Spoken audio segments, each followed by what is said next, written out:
Pues hoy vamos a dar a conocer la terna que por unanimidad aprobó el Consejo del Instituto de Mujeres para la dirección de este organismo, de esta institución.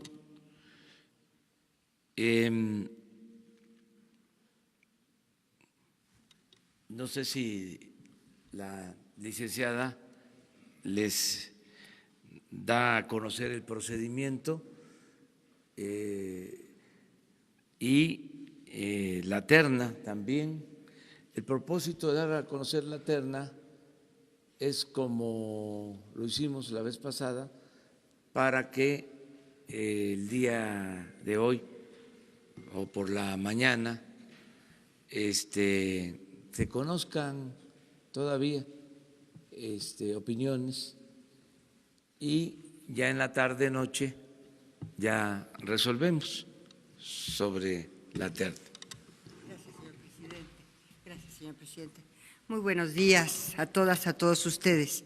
Efectivamente, el día de ayer se tuvo la primera sesión ordinaria de la Junta de Gobierno del Instituto Nacional de las Mujeres, que, como todos ustedes saben, esta Junta de Gobierno se compone del Consejo Consultivo, previamente electo hace ya varios meses, del Consejo Social, también ya fue designado hace varios meses, y de la Administración Pública, con todos los representantes de las diversas secretarías de Estado.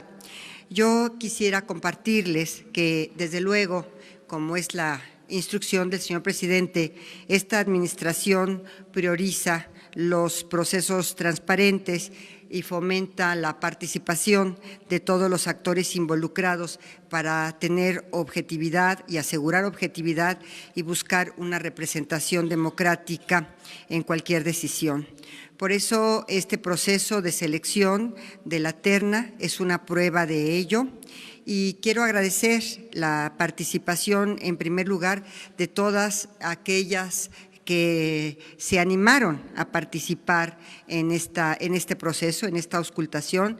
Felicitar a las integrantes del Consejo Consultivo y Social por la labor que realizaron en las entrevistas, en los filtros, en las votaciones, que yo puedo atestiguar se dotaron de imparcialidad y objetividad en esta selección. Se participaron, desde luego, personas de las mujeres, de las organizaciones civiles, de la academia, del sector público, de las empresas y de otros sectores.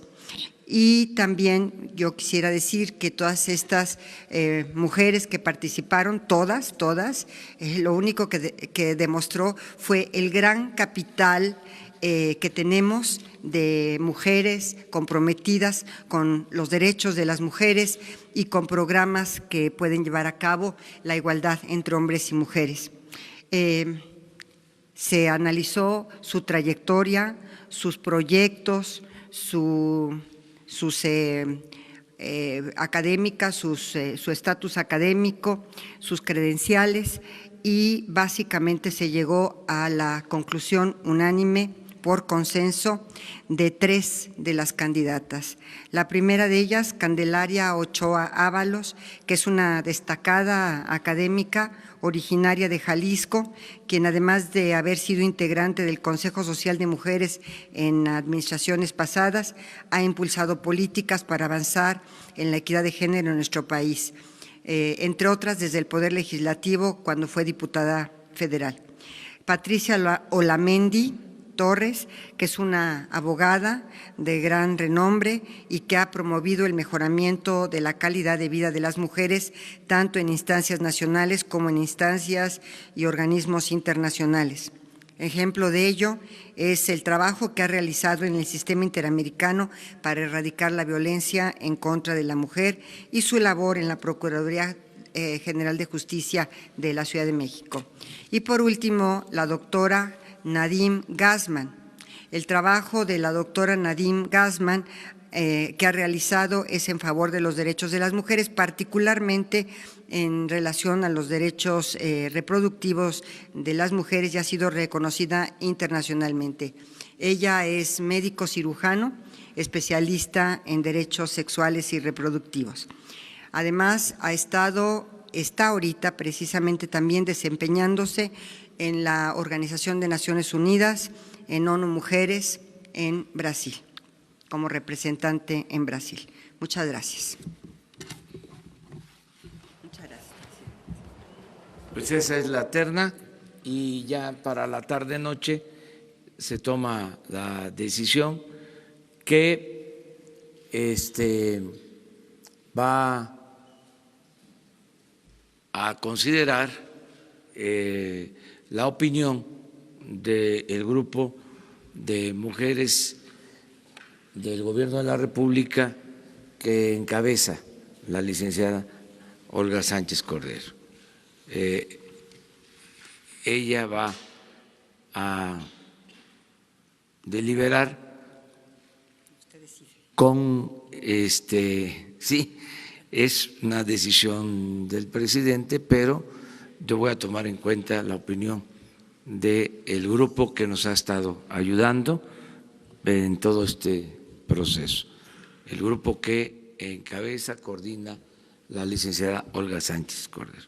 Bueno, esto se lo queríamos informar, es importante todos estos procesos que se están llevando a cabo para tener instituciones con servidores públicos, mujeres y hombres capacitados y honestos, con principios.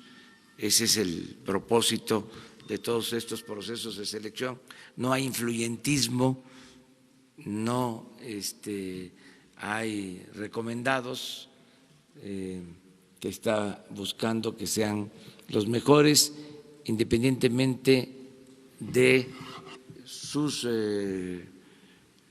posturas personales, ideológicas, políticas.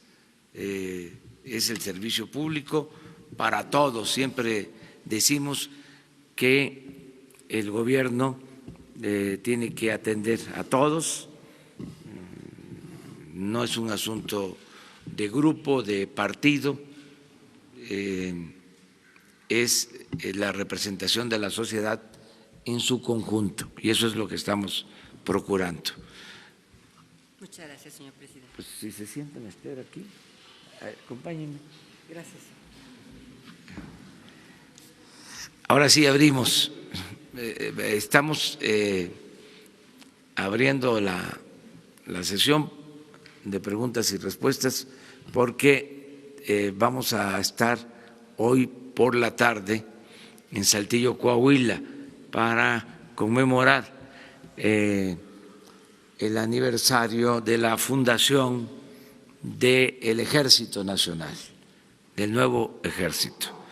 Y mañana vamos a estar en Monterrey, Nuevo León, la reunión de seguridad por primera vez la vamos a llevar a cabo en un estado de la República, vamos a llevar a cabo la reunión de seguridad en Monterrey, Nuevo León.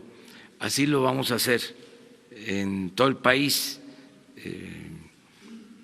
Periódicamente vamos a tener estas reuniones fuera de la Ciudad de México y también, terminando la reunión de seguridad, la conferencia, igual que esta, solo que mañana en Monterrey. Ya pasado mañana regresamos aquí.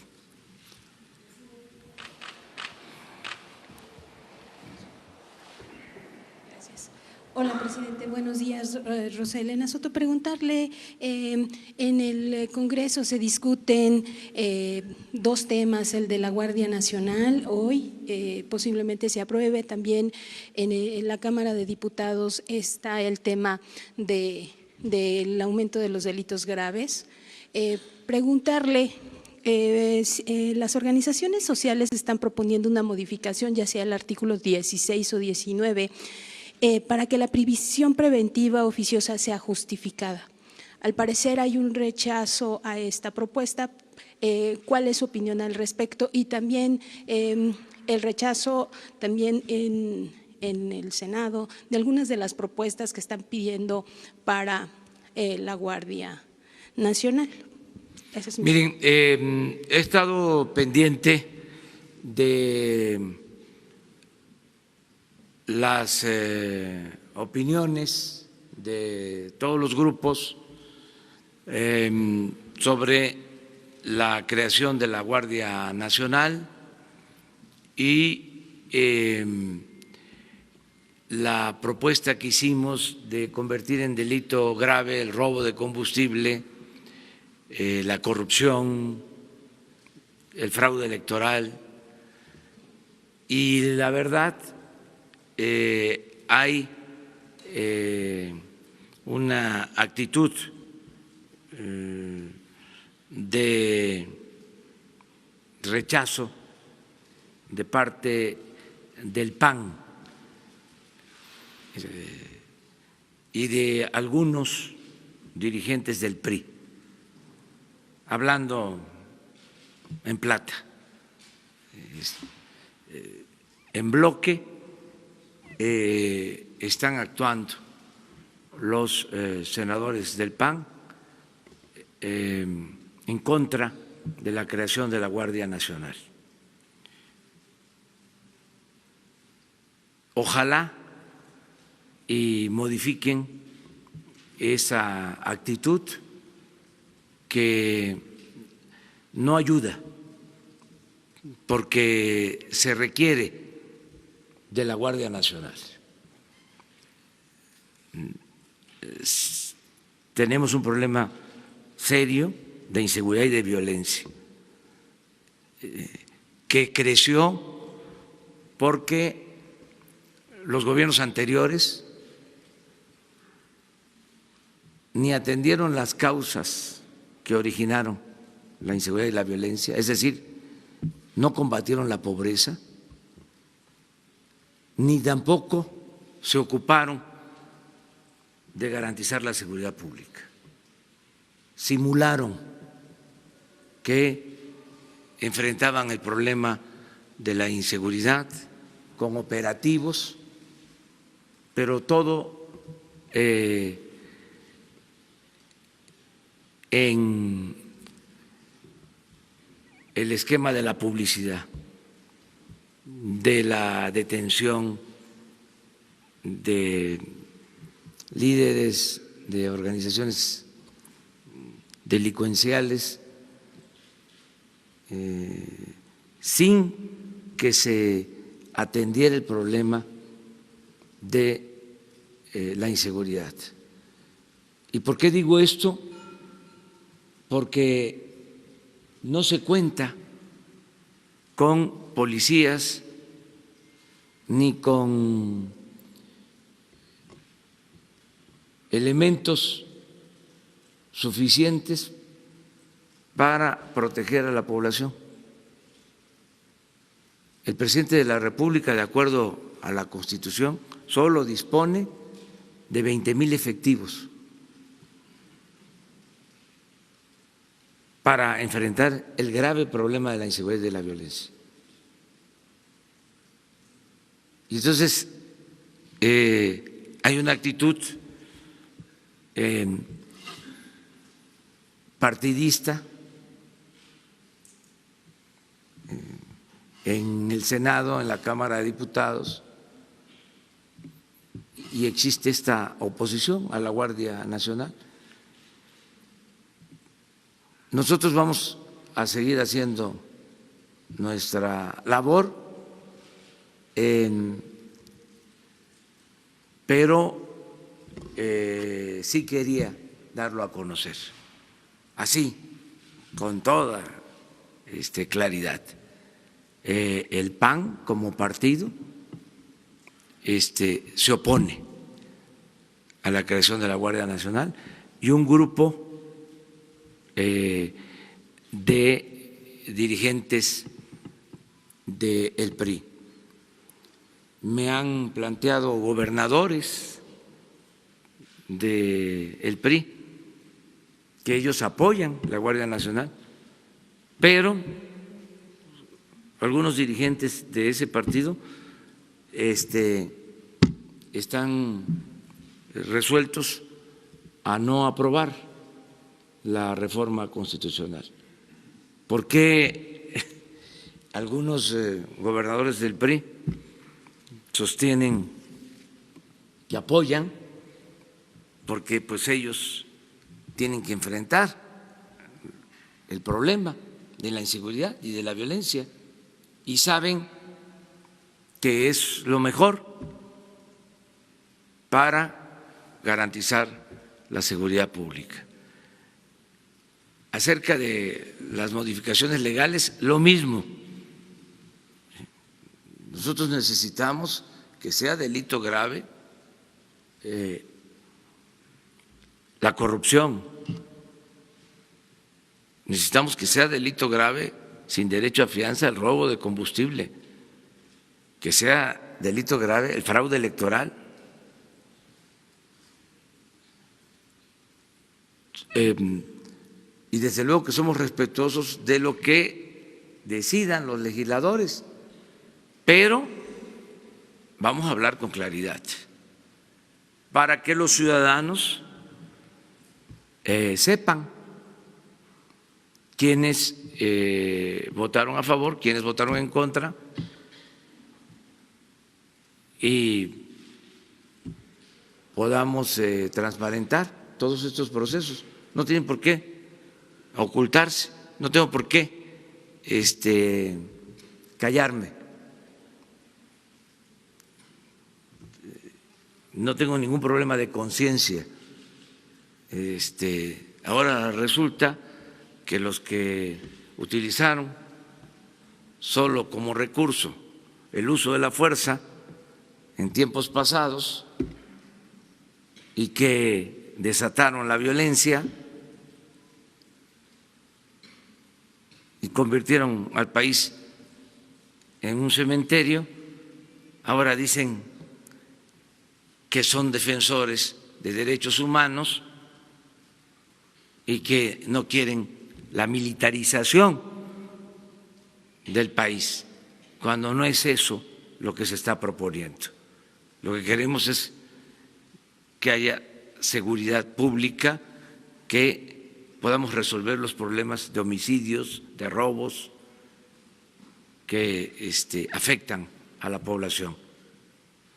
Entonces, qué bien que me pregunta, porque está por resolverse este asunto en la Cámara. También decirle con todo respeto a los legisladores que no acepto como titular del Ejecutivo la simulación. Una reedición de la Policía Federal sería lo mismo. ¿Desde cuándo se tiene la Policía Federal? Y miren el resultado. No ha funcionado desde que se creó la Policía Federal y muchos problemas de corrupción en compras de equipos,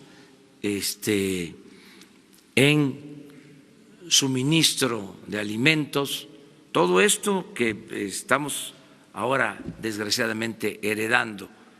Ya no queremos eso, ya no podemos seguir con la simulación de siempre. Esto es un cambio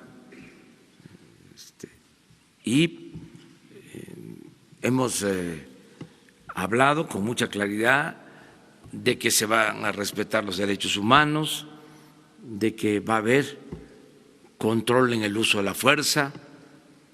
Hemos hablado de que existe una actitud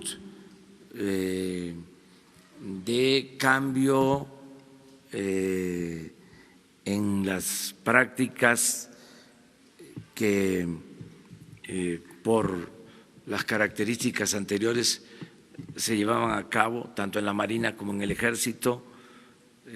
Hay una actitud muy sensible de atención a la población, de ayudarnos a resolver el problema de la inseguridad y de la violencia.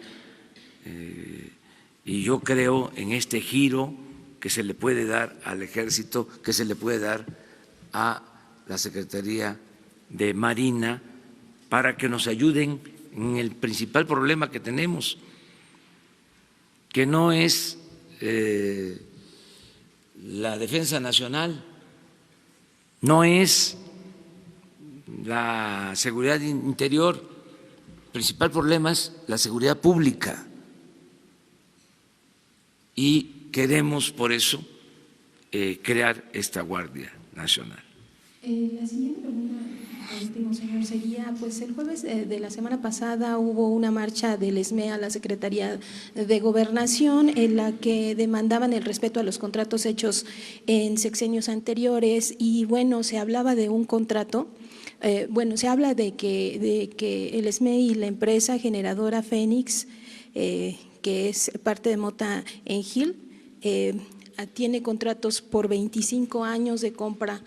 Señor, preguntarle si hay este tipo de contratos de 25 años para comprar energía para o si se van a replicar estos mismos contratos. Y la última pregunta también es del ESME.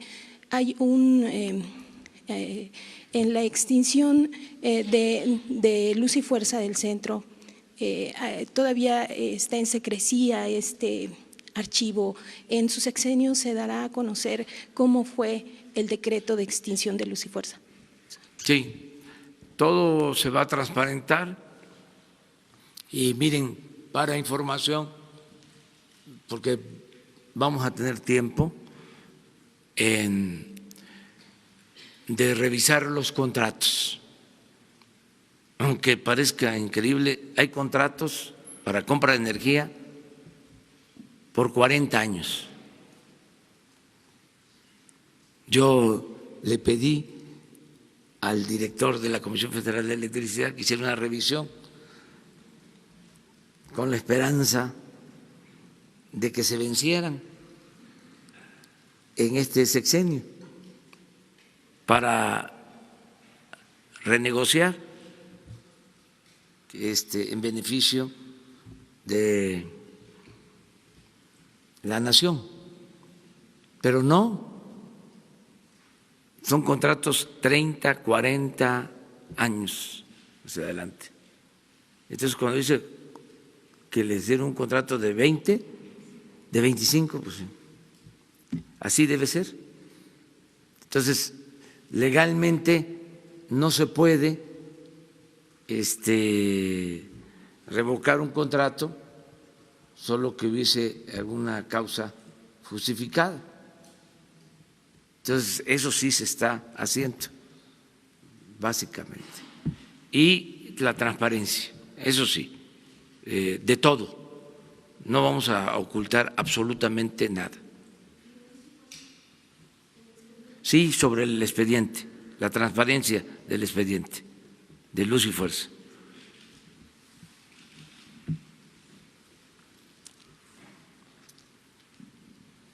Buen día, presidente. Arturo Rodríguez, de Proceso. Hoy se cumplen 13 años del siniestro en Pasta de Conchos y va justo al estado de Coahuila. Entiendo que Gobernación ayer estableció una mesa. La cuestión sería si en este ánimo de resolver los reclamos de los deudos estaría dispuesto el Estado mexicano a desistirse en la controversia en la CID sobre este asunto que sigue litigando. Ese sería el planteamiento. Sí, nosotros todo lo que signifique hacer justicia y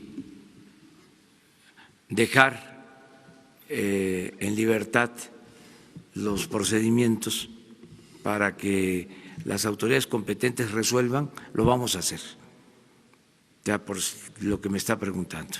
O sea, sí, estamos en condiciones de liberar procesos, de no litigar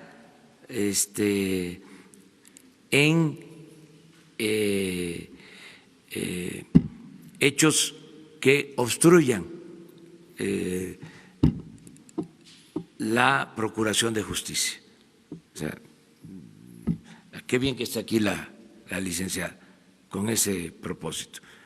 Yo he planteado sobre este caso que no se descarte incluso el que mediante una decisión voluntaria, concertada, la empresa lleve a cabo una exploración para sacar los restos de los deudos, de los que quedaron atrapados en la mina, para sacar los restos de los fallecidos. Creo que eso ayudaría mucho en la reconciliación entre las partes y en el marco de la reconciliación nacional. O sea, que especialistas del mundo puedan opinar para que se hagan, si es posible, las excavaciones y se rescaten los cuerpos, se rescaten los restos de los fallecidos. Es curar heridas, todo lo que hagamos en ese sentido, o todo lo que podamos hacer va a ayudar en la reconciliación. Y estamos dispuestos incluso a plantearlo a la empresa para que profesionalmente, técnicamente, científicamente se analice la posibilidad para la reconciliación, independientemente de la impartición de justicia, de la reparación de los daños, independientemente de eso. Para los familiares de víctimas, lo más importante son los restos de sus familiares, el tenerlos. Ese es el sentimiento general. Entonces, nosotros estamos por eso. Y también qué bien que está aquí la licenciada, para tomar nota de que esa es nuestra postura. A ver. Gracias, presidente. Buenos días. Quisiera consultarle su opinión sobre esta solicitud de audiencia que hizo ayer el presidente de la Comisión Reguladora de Energía para ver si pueden platicar personalmente sobre las acusaciones que existen sobre presunto conflicto de interés. Y después el INAI también solicitó una audiencia con usted para platicar. Dicen ellos que quieren explicarle cuál es su trabajo y su función como órganos autónomos. Si piensa recibirlos, ese sería el primer tema. Sí, estoy abierto porque es un derecho que tienen los ciudadanos, el derecho de audiencia. Y los voy a atender, los voy a recibir. Nada más es un asunto de agenda, a ver cuándo puedo. hacerlo para escucharlos como lo tienen que hacer todas las autoridades. El presidente de la CRE asegura que hay una persecución política en su contra por haber realizado críticas a las ternas que usted propuso al Senado. Eso no, ya teníamos, y él lo sabía, las pruebas de que hay conflicto de interés. O sea, antes de que él criticara las ternas, yo puedo probar que ya se tenía la investigación. Incluso puedo hasta pensar que por eso criticó las ternas, porque ya sabía de que existía una investigación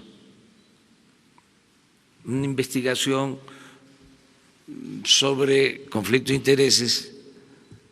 No se hace de un día para otro. Si hacen ustedes una revisión de cuándo fue que dije yo aquí que iba a enviar las ternas, cuando él hace el cuestionamiento a las ternas y cuando se da a conocer de que hay conflictos de intereses, pues se van a encontrar en el tiempo de que ya teníamos toda la información, ya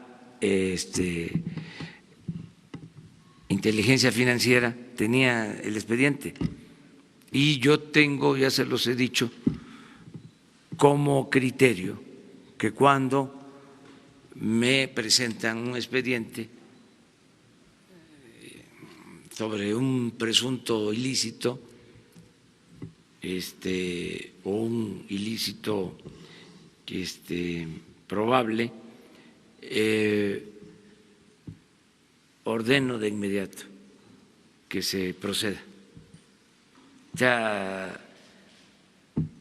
cuando hay pruebas, de inmediato se procede. De todas maneras, yo lo recibo, pero no fue por eso. O sea, no actuamos así. Sí. También consultarle, presidente, quisiera saber su opinión sobre una iniciativa que se está procesando en la Cámara de Diputados para reformar la ley de Pemex. Se plantea la posibilidad de incrementar las facultades del director de la empresa y restar facultades al Consejo de Administración. No hay ninguna iniciativa de parte nuestra. Es de Morena. Ah, bueno, sí, pero nosotros no aprobamos eso.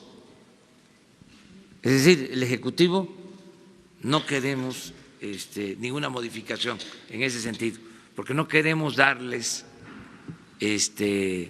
pretextos, excusas a los que han saqueado a Pemex. Si ahora nosotros planteamos algo así, entonces, ¿qué van a decir? Van a gritar como pregoneros de que ya se está actuando con arbitrariedad y ya no va a haber contrapesos en Pemex. ¿Qué decía la derecha, los conservadores? Que había que terminar con el monopolio de Pemex, ¿no?, para quedarse ellos con el monopolio, porque al final eso fue. Es un doble discurso, muy hipócrita. Entonces, no los tocamos ni con el pétalo de una rosa. O sea, nada, ninguna modificación. Ahí, afortunadamente, a diferencia de lo que hablaba de los contratos de Pemex de 40 y 50 años, en este caso sí se vencen los plazos. O sea, ahí amarraron, pero les faltó, porque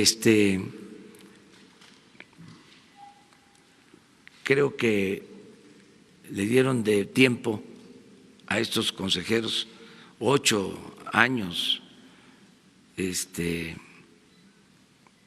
otros casos, bueno, 15 años, 20 años, 40 años, y luego hubieron renuncias y ahí tenemos posibilidad de limpiar todo ese cochinero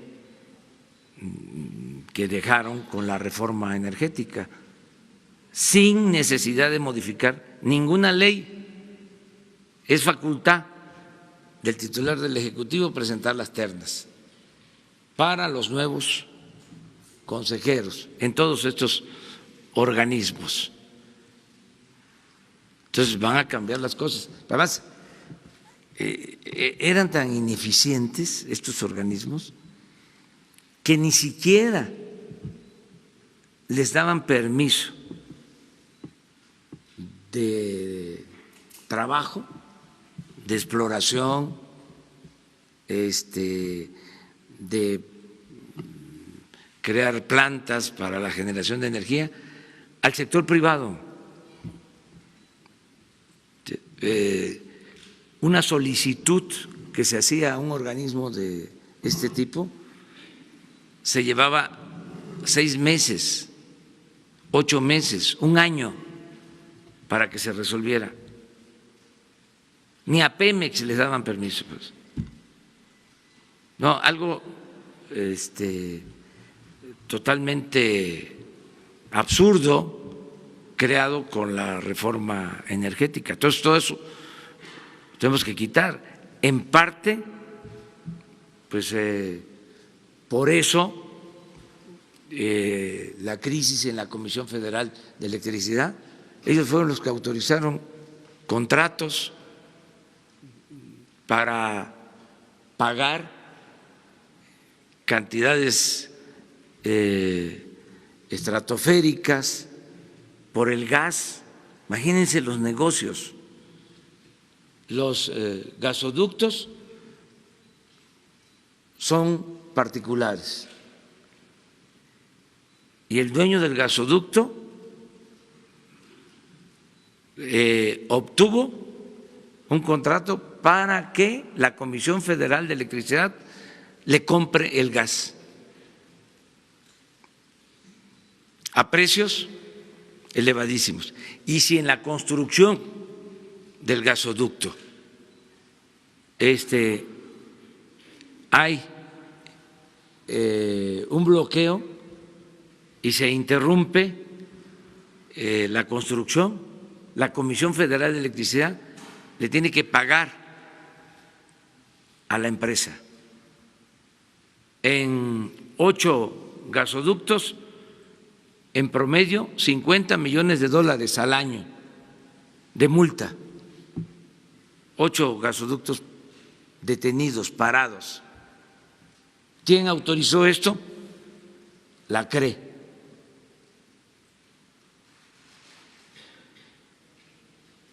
¿Cómo licitaron?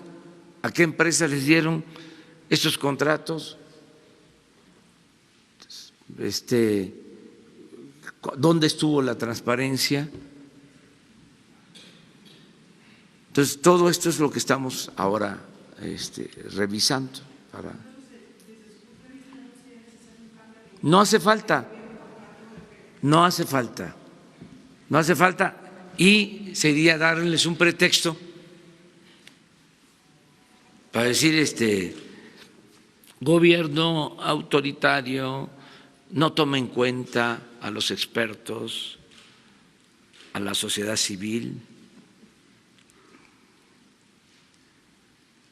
La sociedad civil que antes era pueblo, nada más que ahora ya se apropiaron de la sociedad civil. Yo no conozco gente de la sociedad civil, de veras, muy pocos, de izquierda. Con todo respeto, todo lo que es sociedad civil tiene que ver con el conservadurismo. Hasta los grandes consorcios promueven a la sociedad civil es una bandera, la sociedad civil.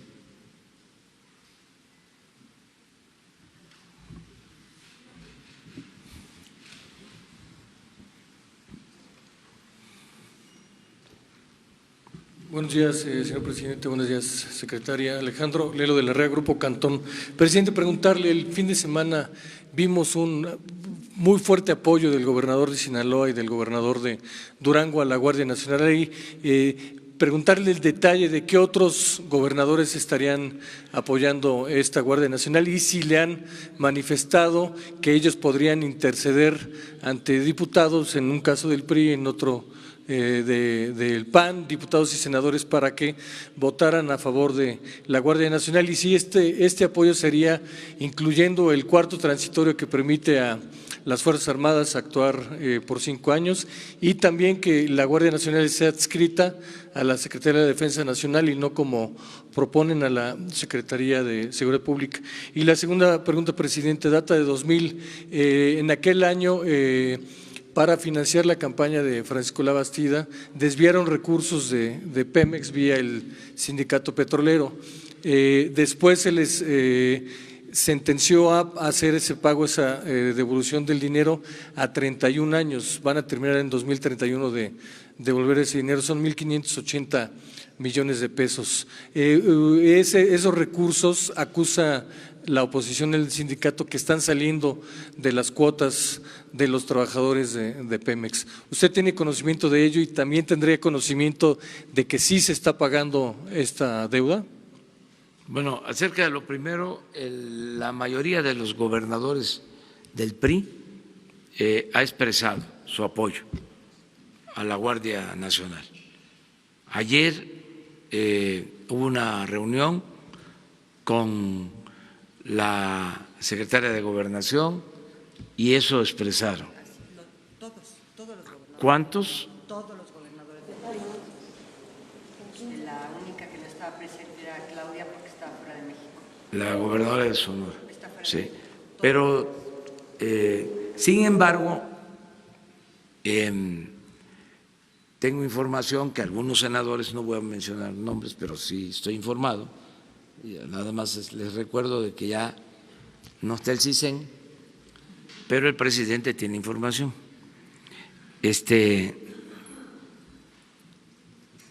La que recojo de la gente, ¿no? Recojo los sentimientos de la gente. Estoy informado. Entonces,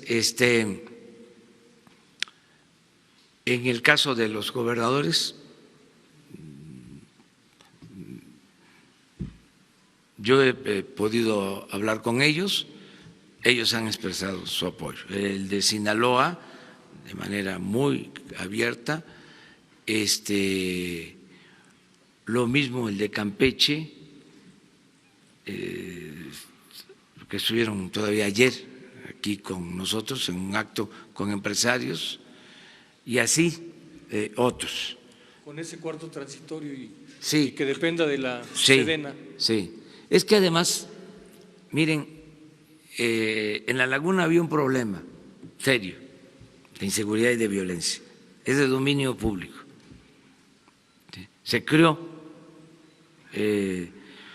un sistema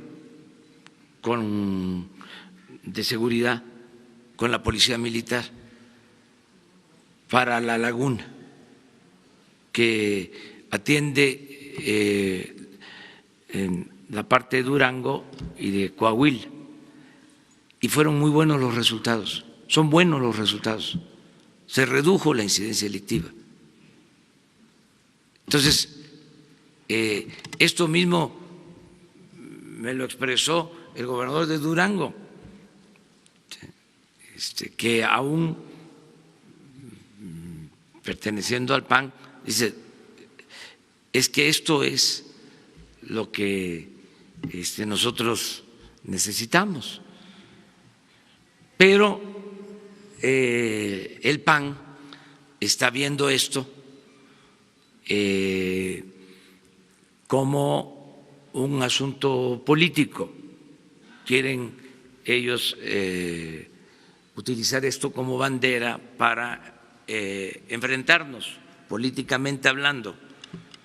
Entonces, es legítimo, nada más que fuera máscaras. O sea, vamos a aclarar las cosas porque estamos hablando de la seguridad de los mexicanos. Nos podemos pelear en otras cosas, hay varios campos, además somos distintos, diferentes. O sea, yo vengo de un movimiento liberal y yo sostengo, es mi punto de vista, lo digo con todo respeto, que ellos son conservadores. Y cada quien que tome su camino. Pero en esto hay que ser muy claros, porque se trata de la seguridad pública y considero que ellos no tienen autoridad moral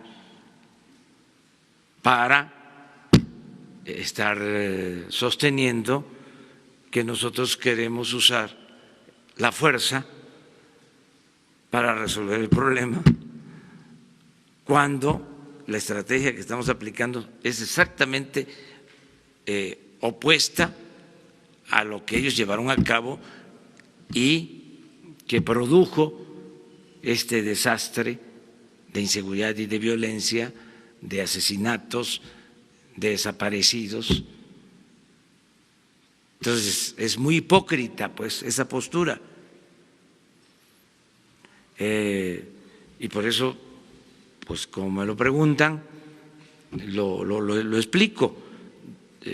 Ojalá y los gobernadores, que son los que tienen que enfrentar el problema, porque son las autoridades, opinen sobre esto. ¿Qué van a solicitar el ejército para sus estados si no puede constitucionalmente el ejército intervenir en temas de seguridad? ¿Vamos a estar simulando? ¿Por qué no se revisa esto, se analiza y se resuelve legalmente? Entonces, ese es el tema. Acerca de lo del sindicato, no tengo toda la información, la voy a solicitar para ver en qué términos está lo de la devolución de ese dinero, a ver si tiene que ver con el gobierno o es un dinero del sindicato, que son cosas también distintas. Gracias.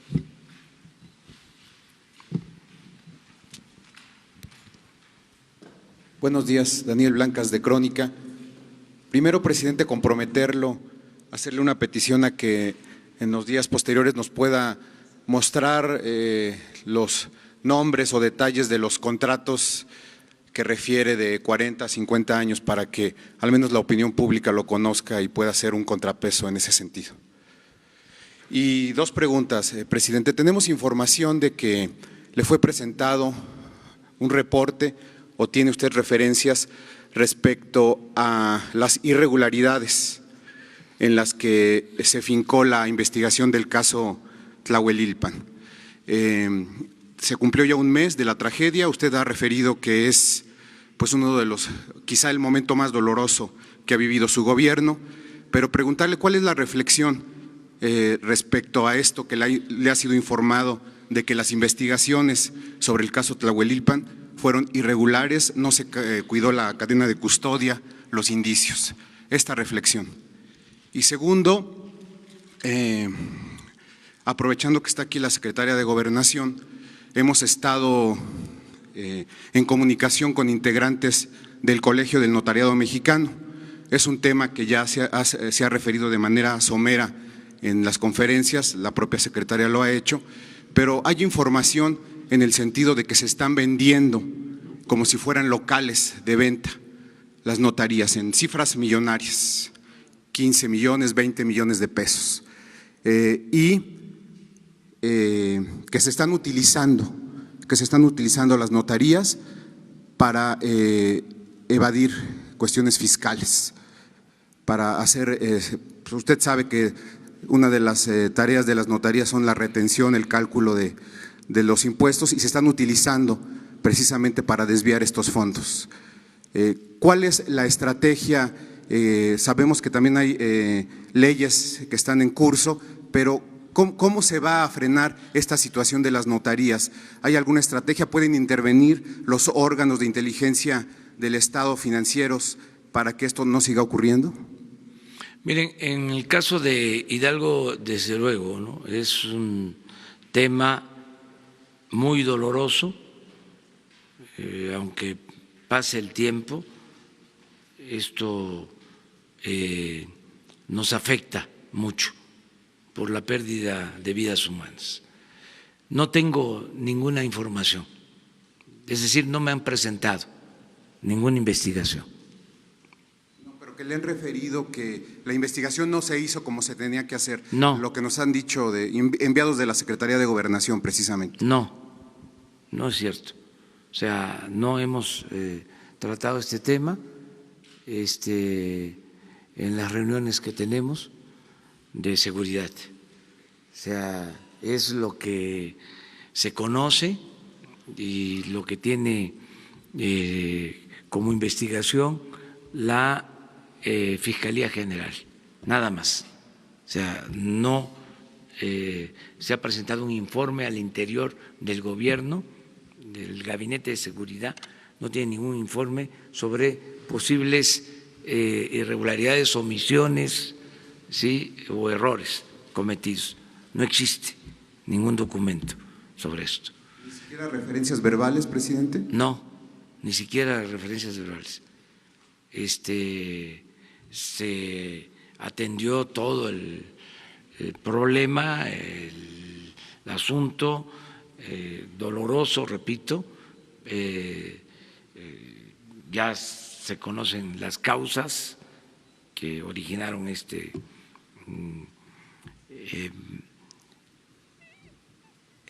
grave daño, esta tragedia, pero no hubo una investigación al interior particular sobre acusaciones de negligencia, de desatención, de errores cometidos. No existe eso. Lo segundo, sí vamos a presentar aquí los contratos que se suscribieron. Esto tiene como su origen la utilización de una ley secundaria violatoria de la Constitución desde 1992. Empezaron a entregarse los contratos para el suministro de energía eléctrica y para que empresas particulares vendieran energía eléctrica a la Comisión Federal de Electricidad, hasta llegar a la situación en que nos encontramos, que la mitad de la energía eléctrica que se consume la compra la Comisión Federal de Electricidad. Después de ser autosuficiente, después de producir toda la energía eléctrica que consumimos, pasó a ser dependiente de estas empresas que le venden energía eléctrica a la Comisión Federal de Electricidad hasta con pago de subsidio y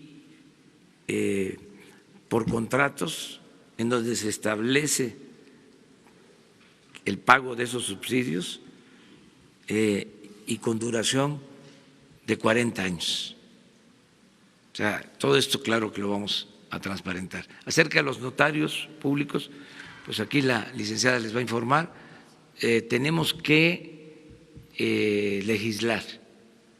Esa sí es una propuesta, hicimos un compromiso en ese sentido porque independientemente de lo que esté sucediendo ahora, lo que ha pasado siempre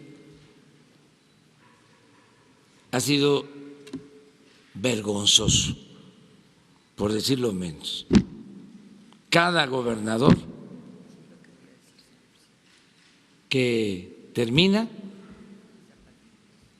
le entrega notarías a sus allegados. Cada gobernador.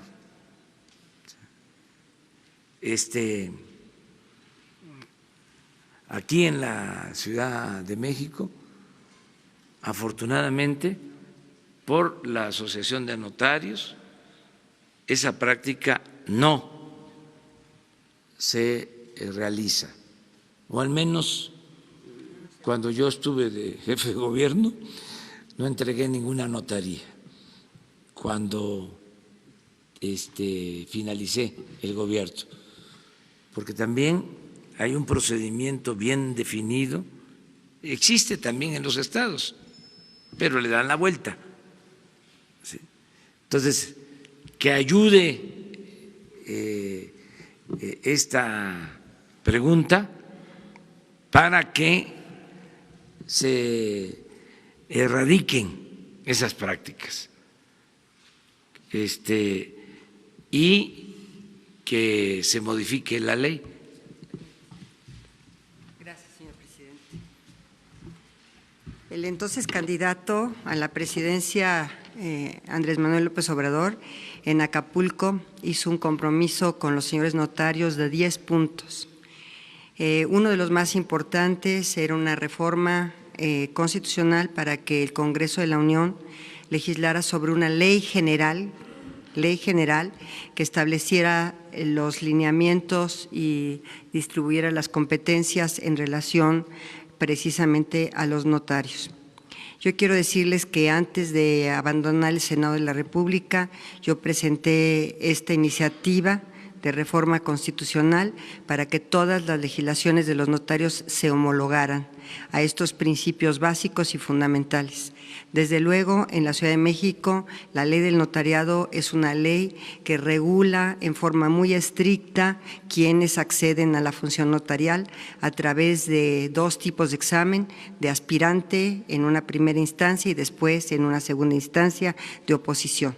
Y por eso el notariado de la Ciudad de México tiene tanto prestigio en todo el mundo en relación a la capacitación, a la seriedad y a la honestidad de los notarios. Sin embargo, si hay algunas situaciones de actos ilícitos por parte de los notarios, de desviación de impuestos retenidos o cualquier otra conducta que implique la comisión de un delito, por supuesto que las denuncias ante las diversas procuradurías, si es un impuesto federal, estará a cargo de la Fiscalía General, si son impuestos locales, a cargo de las fiscalías de los diversos estados, de las diversas entidades federativas, pero desde luego se presentarán las denuncias penales correspondientes. Pero los compromisos que hizo el presidente, hoy presidente de la República y en ese momento candidato, con los notarios se han estado cumpliendo puntualmente. Son 10 compromisos, ya se presentó la primera iniciativa de reforma constitucional y así se van a ir cumpliendo todos los compromisos. Muchas gracias. Pero hay posibilidad de que intervenga la unidad de inteligencia financiera para rastrear esta situación. Por supuesto, la unidad de inteligencia financiera está obligada a hacerlo, y desde luego los notarios como responsables de la retención, porque son retenedores de impuestos, pues lo mínimo es enterarlos puntualmente en tiempo y forma a las tesorerías. Muchas gracias. Gracias, presidente. Sí.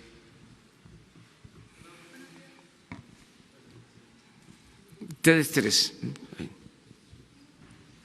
Rápidamente, muy buenos días, José Miguel Ávila del Universal Deportes. Platicar sobre la Fórmula 1, señor presidente. Se tomó una decisión ya acerca de la renovación del contrato, todavía no hay ninguna información acerca de reuniones y sabemos que el plazo límite es a finales de este mes. En segunda instancia, acerca de la NFL también, señor presidente, el contrato que ya se tiene firmado, ¿se va a respetar a cabalidad? ¿Se van a hacer los pagos que están establecidos o se piensa también renegociar esa parte? Y también acerca de la NFL, usted cuando se reunió con el comisionado Roger Goodell platicó acerca de creación de escuelas de fútbol americano en México. ¿También hay un avance en este sentido? Muchas gracias. Sí, mire, lo que ya está contratado se respeta. Ese partido que quedó pendiente en el caso del fútbol americano se va a realizar. Ese fue el acuerdo, porque ya existía un contrato, si se revocaba se tenían que pagar multas, daños, y se decidió pues llevar a cabo esta actividad en este año 2019. No sé cómo estén los contratos de Fórmula 1. Si no están firmados ya no vamos a poder, porque en algunos casos estos eventos se financiaban con el fondo del fomento al turismo, y ya ese fondo está comprometido para la construcción del Tren Maya.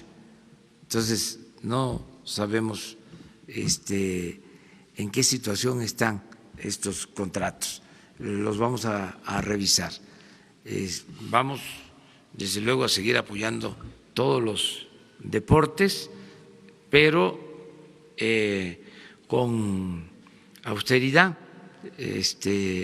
sin que haya excesos, sin derroche. Y acerca de la revisión de los contratos que usted menciona, presidente, la fecha límite para el aval del gobierno federal para que la Fórmula 1 renueve el contrato con México es el 28 de febrero. ¿Tiene alguna cita ya planteada? Pues si no implica dinero, yo avalo, estoy de acuerdo. O sea, el asunto es si tenemos que aportar. Yo soy pues un poco cicatero, pues, en estos casos. Las escuelas de fútbol americano en México. Eso sí, facilidades para la creación de escuelas y de academias para el fútbol americano y para el fútbol soccer, y estamos promoviendo mucho lo de la caminata y el boxeo y el béisbol. Precisamente mañana vamos a inaugurar en Monterrey el Salón de la Fama del béisbol. También a eso voy, a Monterrey. Entonces todo lo que es deporte se va a impulsar, y estuve muy pendiente de el juego, ¿sí?, del clásico de aquí de la capital, y le estoy dando a muchos abrazos y apapachos a los que le iban a la América, pero así es esto, o sea, se gana, se pierde, o sea, lo importante es seguir adelante.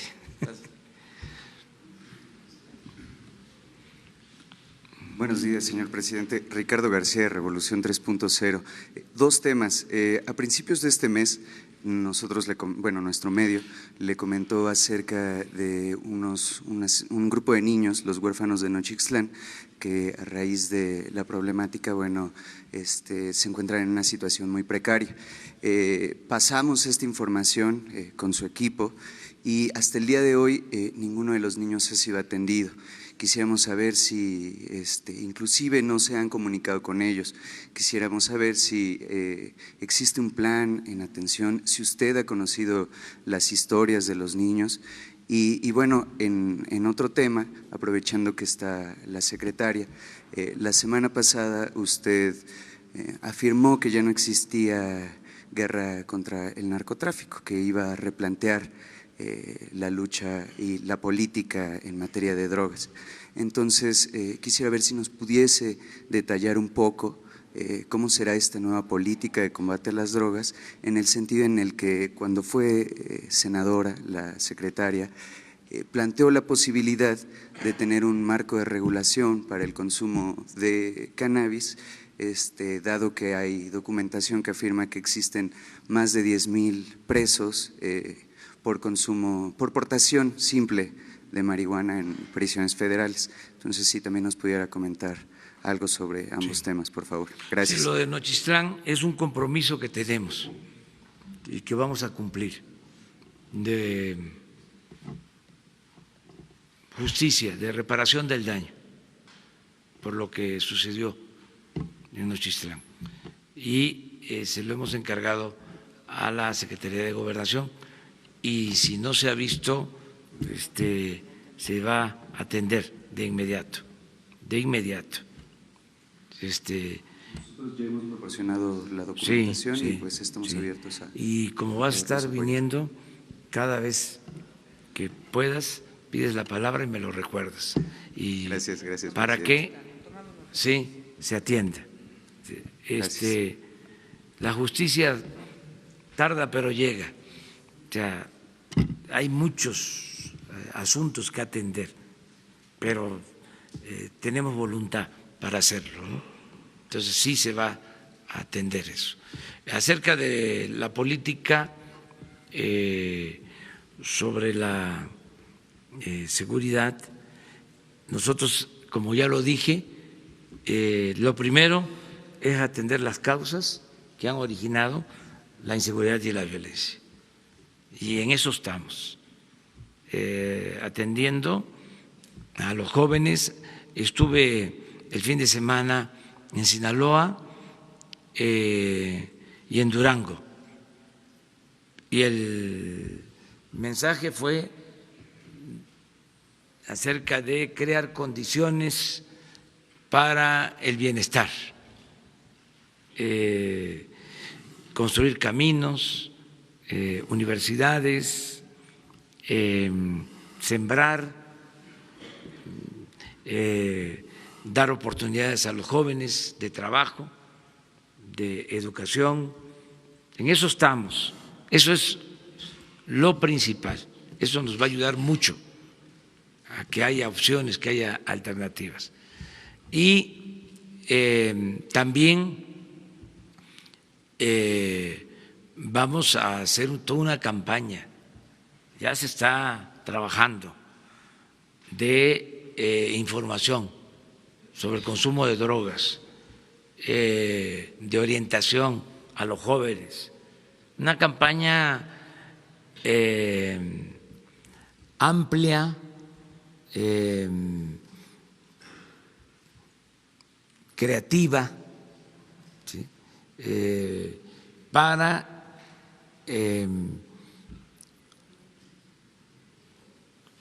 conmover y crear conciencia en los jóvenes, para no caer en el vicio de las drogas, sobre todo de las drogas que son fatales, drogas que destruyen, ¿sí? Que causan la muerte de jóvenes, algo que es muy doloroso. Y al mismo tiempo, sí, vamos a revisar lo del consumo de drogas, vamos a decir, no dañinas, no tan adictivas, tan peligrosas. Sí, esto nos ayuda también a conseguir la paz. Entonces, ¿sí hay cabida en su sexenio para implementar un marco de regulación para el consumo de marihuana? Nada más que primero atender las causas. O sea, primero el crear oportunidades de trabajo, de bienestar, atención a los jóvenes, ¿sí? Que no se vean obligados los jóvenes a tomar el camino de las conductas antisociales. Primero eso, primero que haya bienestar, primero que haya oportunidades para los jóvenes, para todo el pueblo, primero, y al mismo tiempo lo preventivo, de información. No hay una campaña en ese sentido en el país. Incluso lo queremos hacer nosotros porque lo vamos a pedir respetuosamente al gobierno de Estados Unidos para que ellos atiendan a los jóvenes de Estados Unidos. De las dos formas, que los jóvenes de Estados Unidos tengan opciones, tengan alternativas, tengan oportunidades, que no sean marginados, que no sean discriminados y que al mismo tiempo haya una campaña en Estados Unidos de orientación a los jóvenes, que no existe. ¿Mexicanos o jóvenes en general? No, en general. O sea, ¿por qué? Dice, ¿qué tiene que ver Estados Unidos con nosotros? Mucho en este tema. Porque crece el consumo en Estados Unidos y crece el tráfico. Y lo que queremos es atender esto de manera conjunta e ir al fondo. O sea, no estar nada más nosotros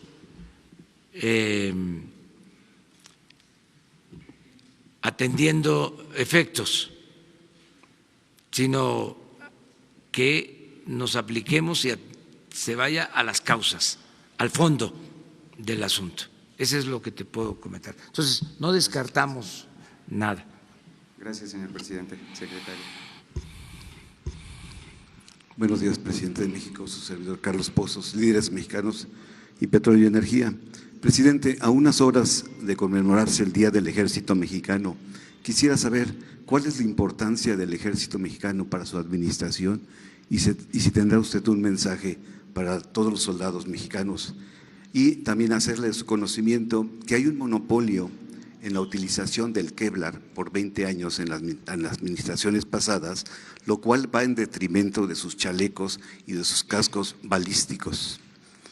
Esa es mi primera pregunta. Y mi segunda pregunta, ayer usted tuvo una reunión en este Salón Tesorería con los representantes de la iniciativa privada nacional y extranjera. ¿Hay una luna de miel ya con la iniciativa privada? Bueno, hoy vamos a hablar sobre el ejército. Yo ya en otras ocasiones he expresado lo que considero de esta institución. Sin duda es una institución fundamental para el Estado mexicano y es una institución que nos ayuda en circunstancias como la que estamos viviendo, de inseguridad y de violencia. Es una institución que puede contribuir mucho para garantizar la seguridad pública. Ese es un punto de vista. Hoy voy a hablar de eso, de lo que representa esta institución, desde que se instituye de los tiempos modernos, los tiempos actuales, luego de el golpe militar de Victoriano Huerta a el presidente Madero. Desde que se da ese golpe de Estado, desde que se destituye, encarcela al presidente Madero y luego es asesinado, surge el Ejército Nacional. Es un ejército que surge del pueblo, es un ejército revolucionario y de eso voy a hablar el día de hoy y por eso también quiero aprovechar la oportunidad para agradecerles porque he contado con su apoyo, con su respaldo. Acerca de estos contratos vamos a indagar, vamos a tener resultados y el acto del día de ayer con la iniciativa privada fue muy bueno, hay el compromiso de trabajar juntos para lograr que el país tenga crecimiento económico, que no ha habido crecimiento económico en todo este periodo, o ha sido muy raquítico el crecimiento económico en México. A eso se debe también la crisis del país, porque si no hay crecimiento no hay empleos, si no hay empleos no hay bienestar, si no hay bienestar no puede haber paz y tranquilidad. Entonces, queremos crecer en el sexenio a una tasa promedio anual del 4%, no del 2%, no.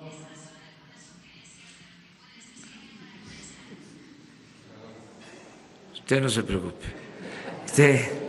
Entonces, crecer al 4%. Ya me voy. Muchas gracias. Nos vemos mañana en Monterrey y pasado mañana aquí de nuevo. Mañana. ¿Cómo? Mañana en Monterrey. Monterrey. O pasado mañana y tú empiezas. Sí, también.